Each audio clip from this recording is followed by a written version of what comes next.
অনেক সময় এমন হয় যে আমাদের শুভ মানসিকতা, শুভ বিচারে, শুভ কর্মে মানুষ সন্দেহ করেন, প্রশ্ন করেন, প্রমাণ চান, শুদ্ধতার পরীক্ষা দিতে বলেন। আর তখন নিশ্চিত রূপে কষ্ট হয়। আমরা ভাবি এটাই হলো জীবন। এত শুভ ভাবনা ভেবেও, শুভ কর্ম করেও মানুষ আমাদেরই সন্দেহ করেন। দুঃখ অবশ্যই হয়, কিন্তু দুঃখী হবার কোনো প্রয়োজন নেই। কেন নেই? কারণ যদি কেউ আপনাকে সন্দেহ করে, করতে দিন। সংসারে কি হয় তা দেখুন। এই সংসারে সোনার শুদ্ধতাকেই পরখ করা হয়, কয়লার কটুতাকে নয়। আপনি হলেন স্বর্ণ, তাই আপনার শুদ্ধতা অবশ্যই পরখ করা হবে। সেটা তো হবেই হবে। আপনি নিজেকে দুঃখী করবেন না। আপনার কর্ম শুধু একটাই, স্বর্ণর মতো উজ্জ্বল থাকা। এই সংসার আপনার ভাবনা, চিন্তা, কর্ম এবং শুদ্ধতার প্রমাণ পেতেই থাকবে। তাই আসুন আর আমার সাথে ভালোবেসে বলুন, রাধা রাধা। অনেক সময় এমন হয় যখন মানুষ আমাদের সত্যকে অস্বীকার করতে থাকেন আর মানুষের মিথ্যে কথাগুলিকে গ্রহণ করেন, তাও আবার অত্যন্ত সহজে। তখন আমাদের খুব দুঃখ হয়, বড়ই ক্রোধ হয় মানুষের এই মানসিকতা নিয়ে। কিন্তু এটা জানা অত্যন্ত গুরুত্বপূর্ণ যে এমন কেন হয়। কারণটা কি আপনি? আপনারই কি কোনো দোষ রয়েছে? কখনোই নয়।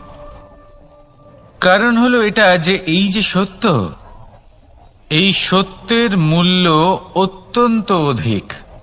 এতটাই অধিক যে অনেক সময় অনেক ধনী ব্যক্তিও এর মূল্য মেটাতে পারেন না। সেখানেই যদি মিথ্যের কথা বলি, তাহলে এর মূল্য অত্যন্ত কম। অত্যন্ত সহজেই মিথ্যে সবার মধ্যে বিক্রি হয়। সত্যি বলতে এটা ভাবা আপনার কর্ম নয় যে লোকে কেন আপনাকে বুঝতেই পারেন না, আপনার সত্য কেন বুঝতে পারেন না। আপনার কর্ম হলো আপনার সত্যের সাথে দাঁড়িয়ে থাকা, সেই সত্যের সাথে চলতে থাকা। কারণ সত্য তার কাছেই আসবে যে সত্যকে খুঁজে নিতে চায়। নয়তো বেশিরভাগ মানুষ মিথ্যেকে নিয়েই প্রসন্ন রয়েছেন। আপনি সত্যের সাথে কর্মের পথে অগ্রসর হতে থাকুন। সত্য বেশি দিন লুকোনো থাকে না।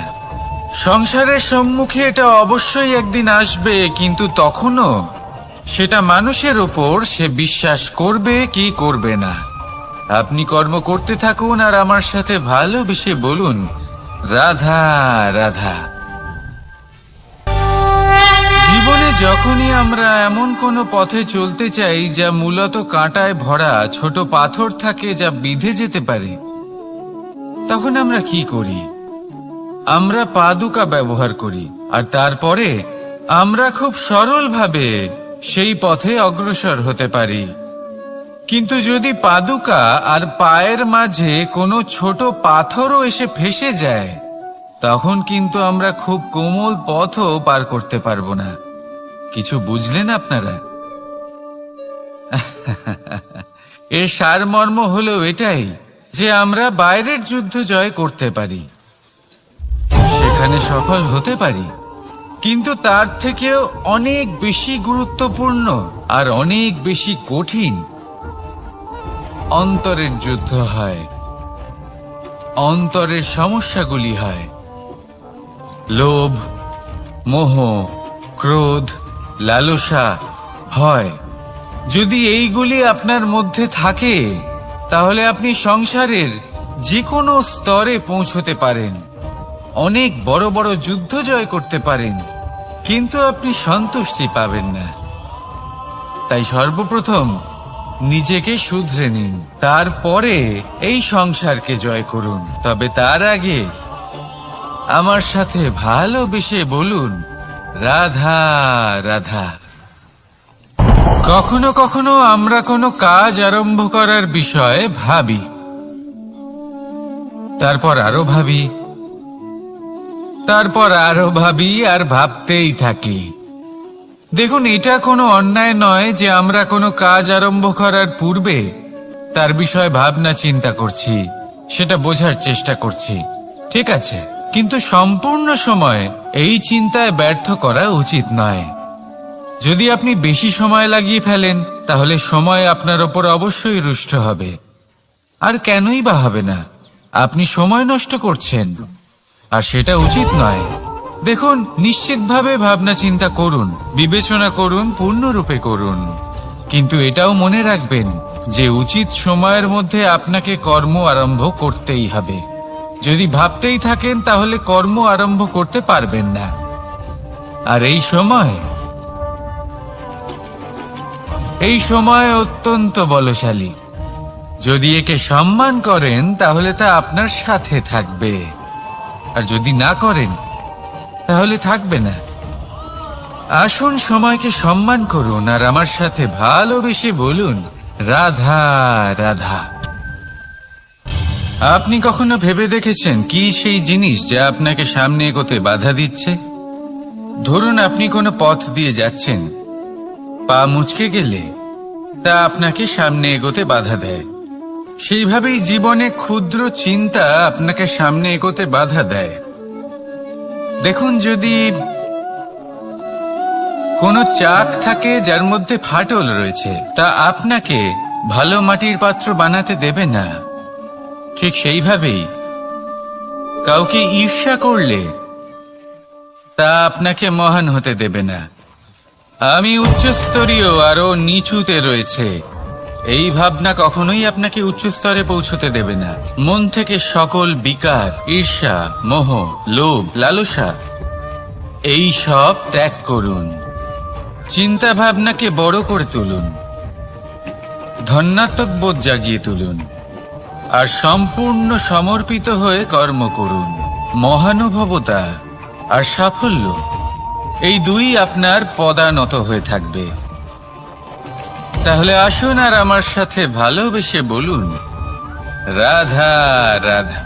খুব বড় একটা প্রশ্ন করতে চলেছি, এই সংসারের সব থেকে বেশি সুখী কে? এবার কেউ বলবে সেই ব্যক্তি যিনি সব থেকে বেশি ধনী, যার কাছে সব থেকে বেশি ধন আছে, আভূষণ আছে, স্বর্ণ আছে। কেউ বলবেন কোন রাজ্যের রাজা, কারণ তিনি শাসন করতে পারেন, তার আদেশ ছাড়া কোনো কাজ সম্ভব নয়, ইত্যাদি ইত্যাদি। এর উত্তর যদি আমি দিই, তাহলে এটুকুই বলবো, সংসারের সব থেকে সুখী ব্যক্তি হলেন তিনি যিনি সন্তুষ্ট। তার কাছে সন্তোষরূপী ধন আছে, যা তাকে সুখী রাখে। এবারে এই সন্তুষ্টি, সেটা কিভাবে আসে জীবনে? এটা আসে ধৈর্যের কারণে। ধৈর্যের এই অনুভূতি অত্যন্ত শক্তিশালী। এই ধৈর্যই কিন্তু আমাদের ধরিত্রীকে ধরিত্রী মাতা করে তোলে, কারণ ধরিত্রী মাতা ধারণ করেন, সহ্য করেন, ধৈর্য ধরেন এবং নিজের কর্ম করতে থাকেন। সেটা ধৈর্যই ছিল মাতা সীতার মধ্যে, যা রাবণের অন্ত করে দিল। এই ধৈর্যের কারণেই নারায়ণ কুর্ম অবতার ধারণ করেছিলেন, বড় একটা পর্বতকে পৃষ্ঠে ধারণ করেছিলেন এবং সমুদ্র মন্থনকে সম্ভব করেছিলেন। সেই জন্য সর্বপ্রথম মনের মধ্যে ধৈর্যকে নিয়ে আসুন। এই ধৈর্যই আপনাকে সন্তুষ্টির পথে নিয়ে যাবে, আর এই সন্তুষ্টি আপনাকে লোভ, মোহ এবং লালসার পথ থেকে দূরে নিয়ে সুখের পথে নিয়ে যাবে। আর তখন এই মন প্রসন্ন হয়ে বলবে, রাধা রাধা। এই সংসারে এমন কখনোই হবে না যে আপনি কিছু একটা করলেন কিন্তু তার মূল্য আপনাকে দিতেই হলো না। যে কোনো কাজের জন্য, যে কোনো কর্মের জন্য আপনাকে মূল্য দিতেই হবে। প্রকৃতিও আমাদের এটাই শেখায়। আকাশে দেখুন সূর্যকে, প্রত্যেকদিন আমাদের প্রকাশ প্রদান করেন। এনাকে সূর্য নারায়ণ বলা হয়। ইনি কি মূল্য প্রদান করেন? নিজে জ্বলতে থাকেন। ধরিত্রী মাতা, এই ভূমি, ইনি কি মূল্য প্রদান করেন? প্রহার সহ্য করেন। আমরা এই ধরিত্রীতে প্রহার করে মাটি খুঁড়ে তাতে বীজ বপন করি, তবেই আমরা অন্ন লাভ করি, তবেই ফসল পাই। জীবনে যদি আপনাকে সফল হতে হয়, সম্মান পেতে হয়, যশ পেতে হয়, তাহলে আপনাকে মূল্য দিতেই হবে। যদি আপনি সাফল্য লাভ করতে চান, তাহলে দিন রাত আপনাকে ত্যাগ করতে হবে, যেখানে সমগ্র সংসার সন্তোষ অনুভব করছে আর আপনাকে করতে হচ্ছে পরিশ্রম। যদি আপনি সম্মান প্রাপ্ত করতে চান, তাহলে আপনাকে সেই সুখ ত্যাগ করতে হবে যা সবার কাছে রয়েছে।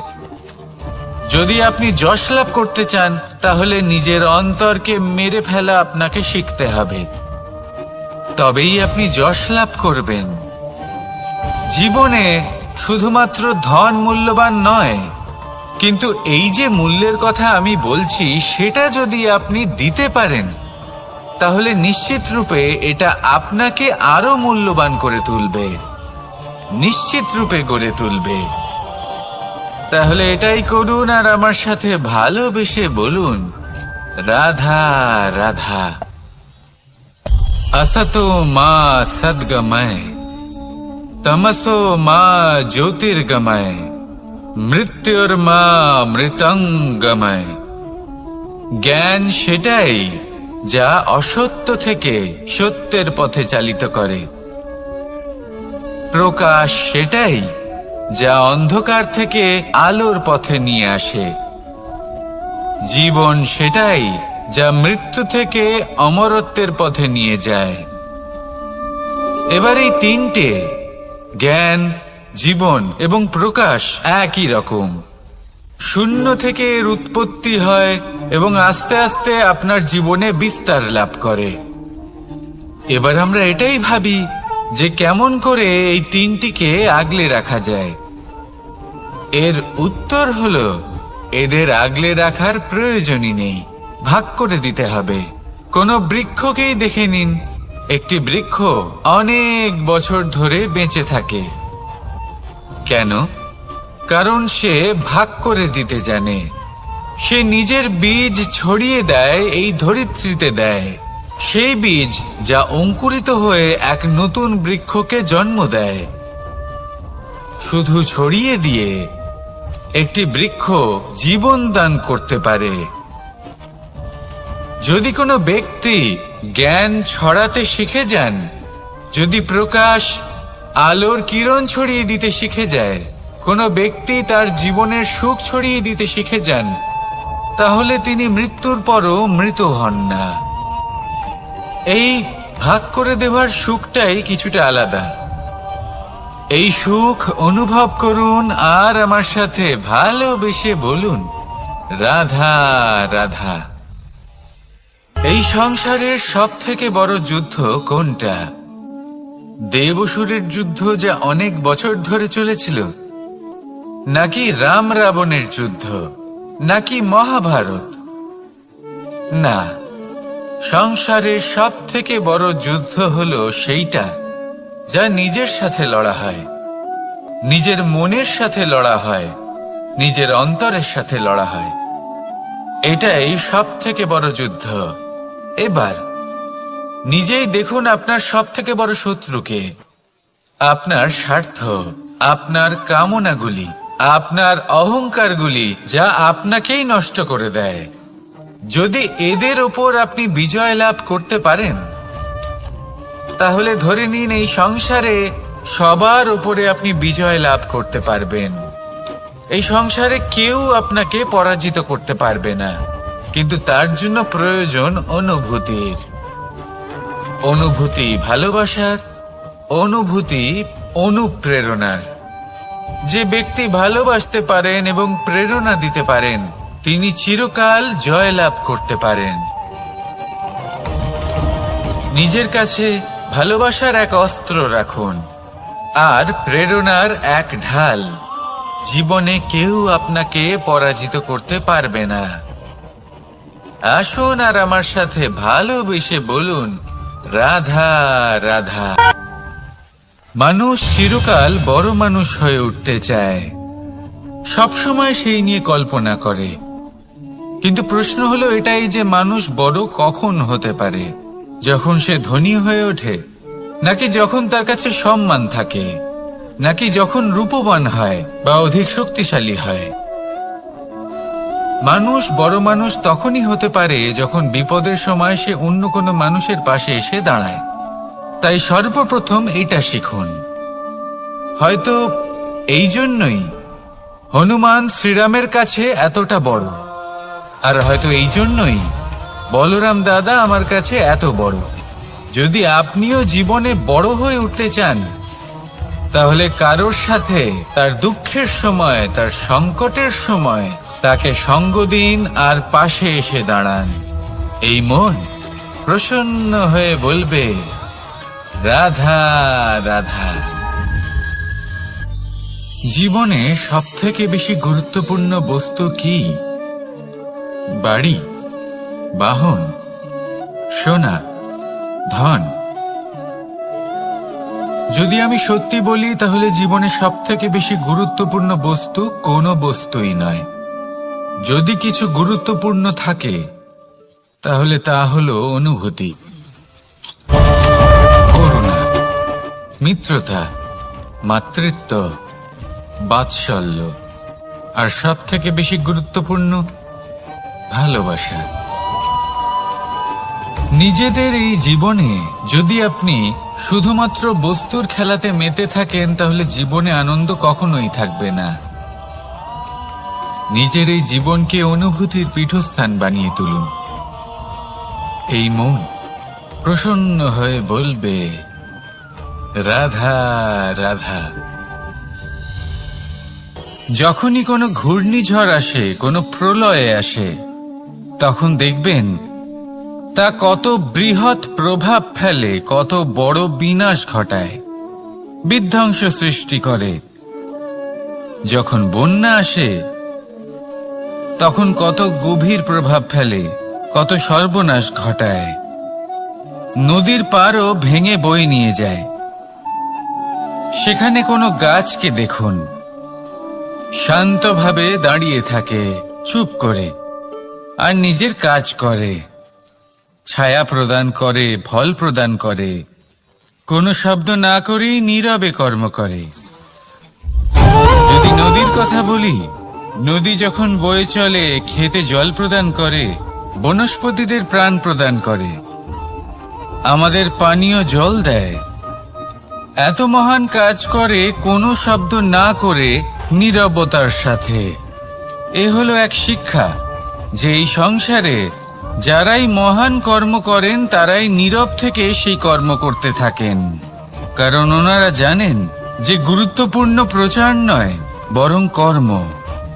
আর যারা রুদ্রের সাথে থাকেন, কোলাহল করেন, তারা শুধুমাত্র ধ্বংসই করেন। এবার আপনি মৌন থেকে শুধুমাত্র কর্ম করে মহান হতে চান, নাকি রুদ্রের সাথে থেকে বিধ্বংস ঘটাতে চান? সিদ্ধান্ত আপনারই। আসুন আর আমার সাথে ভালোবেসে বলুন, রাধা রাধা। আপনি জীবনে কি হবেন সেটা আপনার পরিশ্রম, আপনার নিরন্তর প্রয়াস আর আপনার নির্বাচিত দিশার উপর নির্ভর করে না। এটা নির্ভর করে আপনার সঙ্গতির উপরেও। এই সঙ্গতি যা হলো অত্যন্ত গুরুত্বপূর্ণ। প্রকৃতিও আমাদের এটাই শেখায় বিভিন্ন উদাহরণ দিয়ে। যদি আপনাকে একটা উদাহরণ দিই, কখনো বাতাসের প্রবাহ লক্ষ্য করবেন। এই বাতাসের প্রবাহ যখন কোনো পুষ্পকে স্পর্শ করে সেও সুগন্ধে পরিপূর্ণ হয়ে যায়। এই বাতাসের প্রবাহ যখন কোনো নালীর উপর দিয়ে প্রবাহিত হয় তখন সেও সুগন্ধহীন হয়ে যায়। এ সঙ্গতির প্রভাব যা মানুষকে কোথা থেকে কোথায় নিয়ে যেতে পারে আপনি জানতেও পারবেন না। এ হলো সঙ্গতির প্রভাব, যেখানে চানার সাথে গুড়ও মিশে যেতে পারে। এ হলো সঙ্গতিরই প্রভাব, যেখানে একটা সাধারণ পাথর স্বর্ণের সাথে মিশে গিয়ে একটা রত্নে পরিণত হতে পারে। তাই এই সঙ্গতির বিষয়ে বিশেষ খেয়াল রাখবেন। আপনি কার সাথে মিশছেন, কি বলছেন, কি শিখছেন, আপনার অস্তিত্বের উপর তাদের কি প্রভাব পড়ছে সব লক্ষ্য করবেন। আর আমার সাথে ভালোবেসে বলবেন, রাধা রাধা। কর্ম এবং ফল। মানুষের স্বভাব হলো এটাই যে তিনি নিজের প্রত্যেক পরিশ্রমের প্রতিফল প্রার্থনা করেন। বেশিরভাগ সময় এই ফলাফলের চিন্তা করতে করতে, কল্পনা করতে করতে উনি কর্ম করতে থাকেন যে আমি এই কাজটা করলে এই ফল পাবো। সেই সব কল্পনা করতে থাকেন যা না তার হাতে আছে, না আছে অধিকার, আর না আছে নিয়ন্ত্রণ। উনি শুধু নিজের কর্ম করতে পারেন। উনি কি ফল পাবেন তা তার হাতে কখনোই নেই। তাই আপনিও শুধুমাত্র কর্ম করতে থাকুন, ফলের চিন্তা করবেন না। মনে রাখবেন, শিকড় এবং শাখা যেভাবে একে অপরের সাথে জড়িয়ে, সেইভাবেই একে অপরের সাথে জড়িয়ে কর্ম এবং ফল।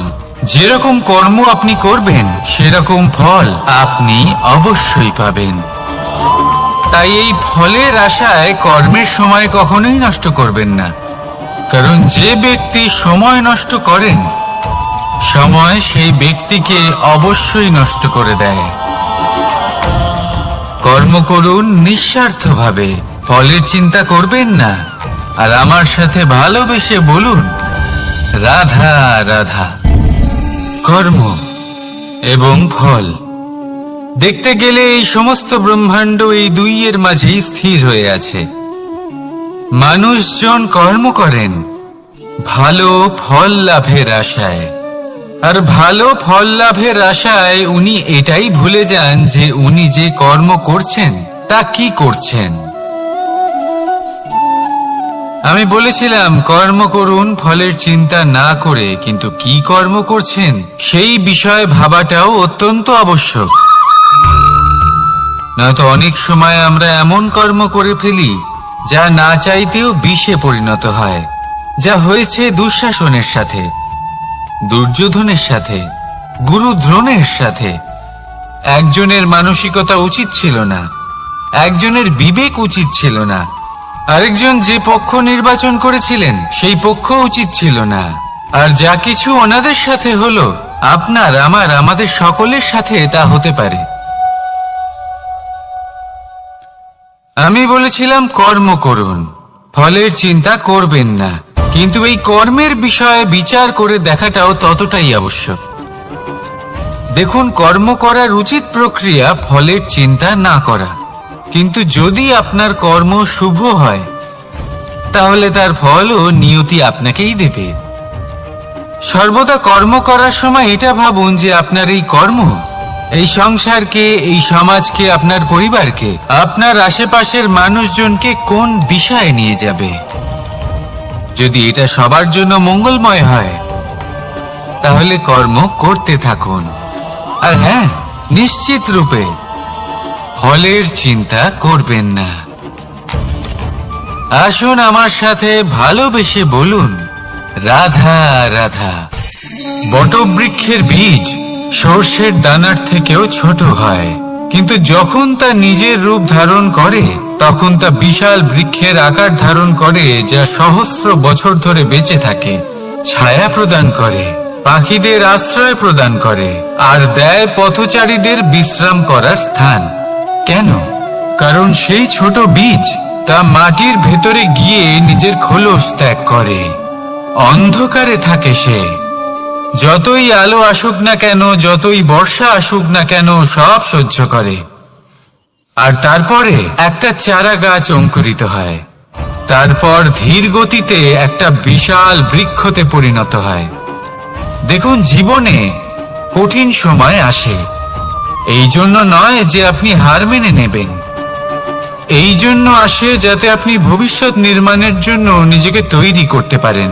যদি কঠিন সময়ে আপনি ওই বীজের মতো দৃঢ় হয়ে থাকতে পারেন, তাহলে আপনিও একদিন সেই বিশাল বৃক্ষের মতো নিজের অস্তিত্ব গড়ে তুলতে পারবেন, যা সহস্র বছর পর্যন্ত মনে রাখা হবে। আসুন আমার সাথে ভালোবেসে বলুন, রাধা রাধা। এই ব্রহ্মাণ্ড কত বৃহৎ, তাই না? যার সম্মুখে এই পৃথিবীকেও একটা বিন্দুর মতো মনে হয়। আর এই পৃথিবীতে আমরা কে হই, আমাদের আকার কি রকম, আমাদের অস্তিত্বই বা কি? যখন আমরা এভাবে ভাবি তখন মনে হয় আমরা কিছুই নই। তা আমরা যখন কিছুই নই, তাহলে আমরা এত চিন্তা করি কেন? কি ভেবে ভয় পাই? কাকেই বা এত ভয় পাই? কে আমাদের মারতে পারে আর কেই বা আমাদের জন্ম দেবে? আত্মার আসলে না কখনো জন্ম হয় আর না কখনো মৃত্যু। আত্মা শুধুই শরীর বদল করে। আপনি, আমি, আমরা সকলে এই শরীর নয়, আমরা হলাম আত্মা, যা হলো পরম আত্মার পরম অঙ্গ। সেই জন্য মনে রাখবেন, বাইরের কোথাও দেখবেন না, নিজের অন্তরের গভীরে গিয়ে দেখুন, আত্মাকে উপলব্ধি করতে শিখুন। ক্লেশ, ভয়, চিন্তা, এই সব কিছুর থেকে নিজেকে দূরে রাখুন, তাহলেই উপলব্ধি করতে পারবেন পরমাত্মাকে। তাহলে আসুন আমার সাথে ভালোবেসে বলুন, রাধা রাধা। পরিবর্তন এই সংসারের শাশ্বত নিয়ম। কোন রাজা নেই যিনি চিরকাল রাজা থাকেন, কোন ধনী ব্যক্তি নেই যিনি চিরকাল ধনী থাকবেন। এই সংসারে সূর্যের স্থান নেওয়ার জন্য চন্দ্রিমার আগমন ঘটে। কোন স্থান যাকে পতিত বলা হয়েছিল, সেখানে মহল তৈরি হয়েছে। কোন স্থান যাকে আজ মলিন বলা হয়েছে, কাল সেখানে মন্দিরও স্থাপন হতে পারে। কোন ঋতু চিরকালের জন্য থাকে না, কখনো সময় চিরকাল একরকম থাকে না। আজ যে আপনার কাছে রয়েছে, কাল অন্য কারোর ছিল। আজ যে আপনার কাছে রয়েছে, কাল তা অন্য কারোর কাছে চলে যাবে। আপনার সাথে কিছু থাকলে তা হলো আপনার কর্ম, কিন্তু সেই কর্মের পরিণামও আপনার নয়। আপনি শুধু কর্ম করুন, বাকি সবকিছুই পরিবর্তনশীল। কিন্তু সেই পরিবর্তনকে দেখে ভয় পাওয়ার প্রয়োজন নেই, তাকে স্বাগত জানান। যদি আপনি হাসি মুখে সেই পরিবর্তনকে স্বাগত জানান, তাহলে এই পরিবর্তনও হাসি মুখে আপনার সাথে থাকবে। আসুন আমার সাথে ভালোবেসে বলুন, রাধা রাধা। সঞ্চয় মানুষের যখন থেকে বোধ বুদ্ধি হয়, সঞ্চয় করতে আরম্ভ করে দেন। সঞ্চয় করতে থাকেন ভোজনের, সঞ্চয় অর্থের, সঞ্চয় শক্তির। নিজের জন্য করেন, নিজের পরিবারের জন্য করেন, নিজের স্ত্রীর জন্য করেন, সন্তানের জন্য করেন, সন্তানের জন্যও সঞ্চয় করেন। সঞ্চয় করার জন্য ওনার কাছে অনেক কারণ রয়েছে, কারণ উনি এটা ভাবেন যে এই সঞ্চিত শক্তির জন্য কেউ ওনার কোনো ক্ষতি করতে পারবে না। মানুষ ভুলে যান একটা গুরুত্বপূর্ণ কথা, এই সত্য, উনি এই সংসারে খালি হাতেই এসেছিলেন, আর এখান থেকে ওনাকে খালি হাতেই যেতে হবে। যা এখানকার তা এখানেই থেকে যাবে। আর যদি কিছু ওনার সাথে যায়, তা হলো ওনার কর্ম, আর কিচ্ছু নয়। তাই যদি কিছু অর্জন করতে চান, তাহলে শুভ কর্ম অর্জন করুন, আত্মশক্তি অর্জন করুন, কারণ পরলোকে এটাই হবে আপনার সম্পত্তি। তাহলে কি এটা আপনি অর্জন করতে চান না? আসুন আর আমার সাথে ভালোবেসে বলুন, রাধা রাধা। সদিচ্ছা। দেখতে গেলে 3 অক্ষরে তৈরি এই শব্দ, কিন্তু সমস্ত ত্রিলোক তার উপরেই আধারিত। আপনি এই সংসারে এসেছেন, তখন অবশ্যই শ্বাস নেবেন, কিন্তু তার বদলে আপনাকে কিছু তো দিতেই হবে। আপনার উপর নির্ভর করছে আপনি কি দেবেন। কি দেবেন এই সংসারকে, এই সমাজকে, নিজের পরিবারকে, আর তার বদলে কি নেবেন? যশ নাকি অপযশ? দেখুন, এক ছিল রাবণ, যে কিনা সমুদ্র পার করলো সীতাকে অপহরণ করার জন্য, আর এক ছিলেন রামচন্দ্র, যিনি সমুদ্র পার করেছিলেন, সেতু বানিয়ে গিয়েছিলেন সীতাকে ফিরিয়ে নিয়ে আসার জন্য। দুজনেই সমুদ্র পার করেছিলেন, শুধু পার্থক্য ছিল সদিচ্ছাকে বোঝার, লক্ষ্যের। অনেক মানুষের যাত্রা একরকম হতেই পারে, কিন্তু আনন্দ তখনই লাভ করবেন যখন লক্ষ্য শুভ হবে, মহান হবে। এই লক্ষ্য দিয়ে এই সংসারের কল্যাণ হবে এবং মানুষের সম্মান হবে। যদি আপনার সংকল্প উচিত হয়, তাহলে আপনার লক্ষ্য উচিতই হবে, নয়তো শুধুমাত্র বিনাশ হবে। আর উচিত এটাই হবে যে বিনাশের হাত থেকে যেন নিজেকে বাঁচানো যায়, কি বলেন? তাই জীবনে যে লক্ষ্য স্থির করছেন, মনে রাখবেন তা যেন শুভ লক্ষ্য হয়। যদি এরকম হয়, তাহলে আপনার যাত্রা, আপনার জীবন দুটোই শুভময় হবে। আসুন আর আমার সাথে ভালোবেসে বলুন, রাধা রাধা। সুরক্ষা। এই সুরক্ষা আসলে কি? এটা কি কোনো কবচ, নাকি কোনো সীমা? এই সুরক্ষা আসলে অন্য কিছু।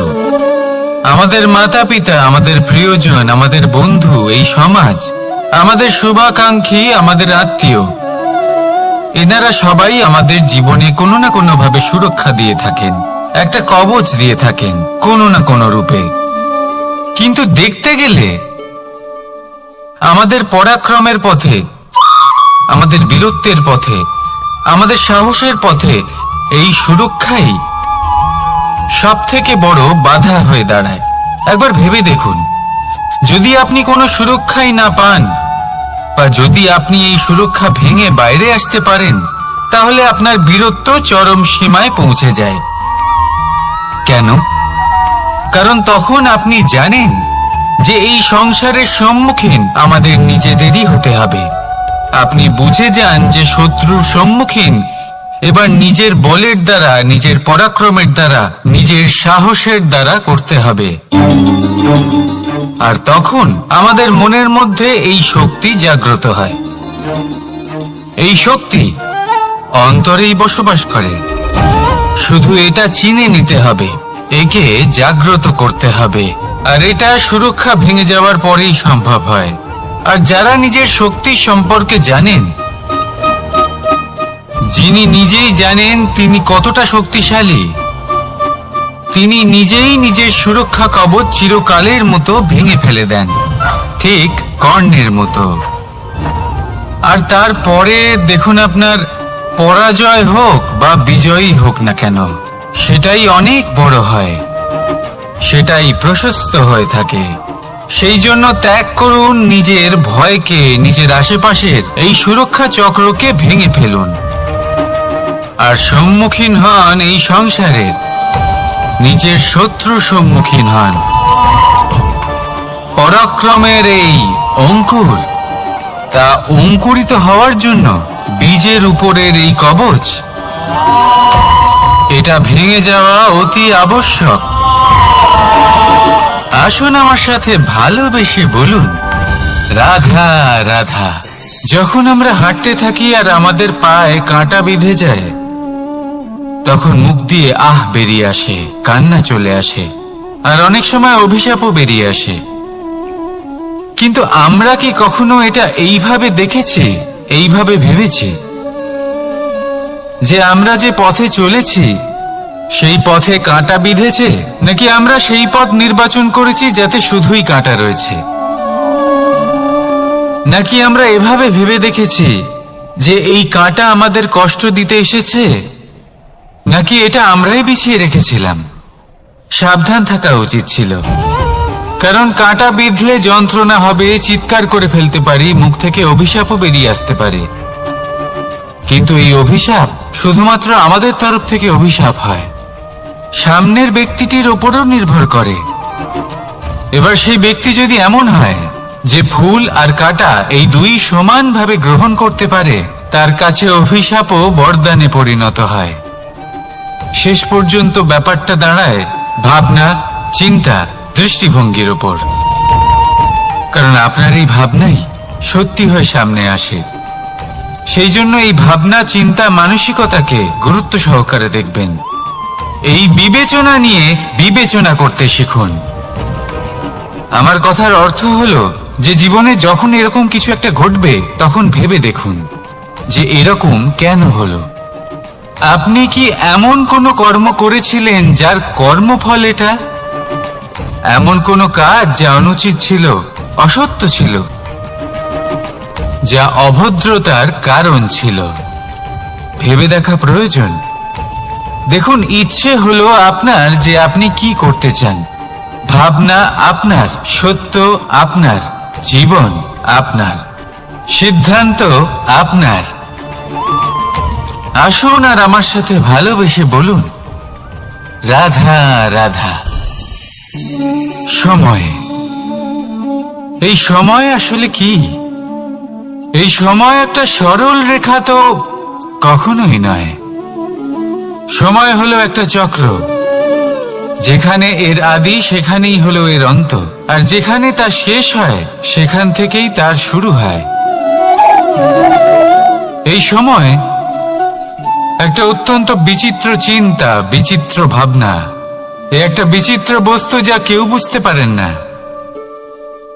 এই সময়ের লীলা, এর কোনো প্রমাণ নেই, কোনো জ্ঞান নেই, কোনো পরিমাপ নেই। শুধু এটুকু আমরা জানতে পারি, যেখানে শেষ হবে সেখান থেকে একটা নতুন সূচনাও হবে। যা আজ আপনার কাছে আছে, কাল অন্য কারোর কাছে যাবে, তারপরে তার কাছ থেকেও অন্য কারোর কাছে যাবে, তারপরে তার থেকেও ছিনিয়ে নেওয়া হবে। এই নিয়তির একজনের কাছ থেকে অন্যজনের কাছে আদান প্রদানের এই সময় হলো আপনার সময়। এই সময়ের সদ্ব্যবহার করুন, এই সময়কে বাঁচুন। আপনাকে শুধু এটাই সুনিশ্চিত করতে হবে যে আপনি কোন পক্ষে আছেন। আর সত্যি বলতে কি, আপনার জীবনের পরিণাম নির্ভর করে আপনার নির্বাচনের ওপর। আপনি কোন পক্ষ নির্বাচন করছেন। তাহলে মনে রাখবেন, জীবনে সেই পক্ষই নির্বাচন করবেন যা চয়ন করার পরে আপনি সুখ অনুভব করবেন, আপনি সন্তোষ লাভ করবেন, প্রসন্নতা লাভ করবেন। আর আমি এটাই সুনিশ্চিত করব যে এই পক্ষ যেন শান্তির পক্ষ হয়, এই পক্ষই যেন প্রেমের পক্ষ হয়। তাহলে চিন্তা করবেন না, আর আসুন আমার সাথে ভালোবেসে বলুন, রাধা রাধা। দৃষ্টি আর দৃষ্টিভঙ্গি, এই সমগ্র লীলা হলো এই দুইয়ের। বিচিত্র হতে পারে, কিন্তু এটাই সত্যি। এবার আপনাকে একটা উদাহরণ দিয়ে বোঝাই। অনেক সময় আপনি কোনো ব্যক্তিকে এটা বলতে শুনবেন যে আমি আমার নিজের উপরে গর্ব করি, আমি নিজেকে নিয়ে গর্ব করি, আমি খুব ভালোভাবে আমার মা বাবার সেবা করি, ওনাদের আমি সবসময় সুখী রাখি, ওনাদের আমি একটা বাড়ি দিয়েছি, সকল সুখ সুবিধা দিয়েছি, ওনাদের জীবনে প্রত্যেক জিনিস দিয়েছি আর দেব যা তাদের প্রয়োজন। এবার আমাকে বলুন যে আপনি কে হন। আপনি হলেন সেই বীজ যা আপনার মাতা পিতা রোপণ করেছেন। আপনার মা বাবাই আপনাকে এই সংসারে জন্ম দিয়েছেন। এবার এইসব কথার কি তাৎপর্য?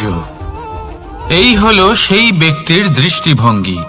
এবার দেখা যাক এই প্রকৃতি আমাদের কি শেখায়।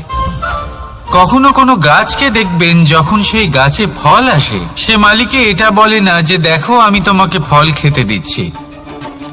সেই বৃক্ষ এটা বলে না যে দেখো আমি তোমায় আহার করতে দিচ্ছি, কারণ ও জানে যে এটা হলো সেই মালির পরিশ্রম, এটা হলো তারই কর্মের ফল, আর এটা তারই পাওয়া উচিত। সে বলে যে তোমার জিনিস তোমাকেই অর্পণ করলাম, এ আমার জিনিস নয়। ও জানে সেই মালির গুরুত্ব আসলে কি, এটা হলো তার দৃষ্টিভঙ্গি। সেজন্য আপনি জীবনে কোন ব্যক্তির মধ্যে, কোন পশু পাখির মধ্যে, কোন প্রাণীর মধ্যে, কোন পরিস্থিতিতে, কোন আবেগের মুহূর্তে কি দেখতে পাচ্ছেন, সেটা আপনার দৃষ্টিভঙ্গির উপরে নির্ভর করছে। তাই নিজের মনে ধনাত্মক ভাব জাগ্রত করুন, শুভ চিন্তা নিয়ে আসুন। এই ভাবনাই সত্য হয়ে সামনে আসবে। এই দৃষ্টিভঙ্গি এমন হয়ে যাবে যে আপনার জীবনে সবকিছুই শুভ হবে। তাহলে আসুন আর আমার সাথে ভালোবেসে বলুন,